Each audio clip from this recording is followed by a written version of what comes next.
దృక్పథంతో రాసేవాళ్ళు.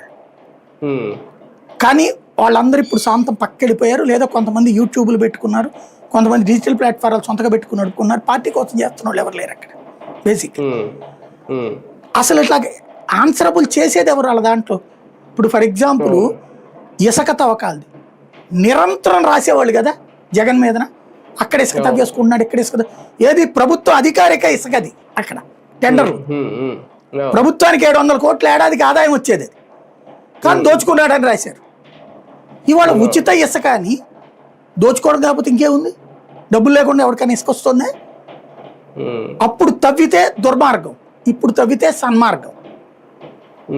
అప్పుడు కరెంటు కోతలు వస్తే అసమర్థత, ఇప్పుడు కరెంటు కోతలు వస్తే కామన్.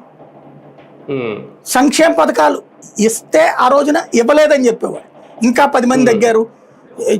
జగన్ ఇదే పవన్ కళ్యాణ్ చంద్రబాబు అనలేదా 1,00,000 మందికి తీసేశారు, 50,000 మందికి తీసేశారు, ఎన్నిసార్లు అనలేదు?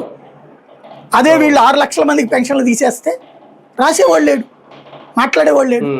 అక్కడ మాట్లాడేవాళ్ళు 2-3 ఇప్పుడు యూట్యూబ్లో ఇంటర్వ్యూలు ఇచ్చుకుంటూ నడిచిపోతున్నారు. అక్కడ కన్స్ట్రక్టివ్ వే ఎక్కడ ఉంది? కార్యకర్త నువ్వు అట్లా చేస్తా ఉంటే నేను పిలుస్తాడు నాయకుడు, అలా చెయ్యట్లేదే. అది ఎవరు చేయాలి సార్? కార్యకర్తలు చేసుకోవాలి. కార్యకర్త చేసుకోవాలి. నువ్వు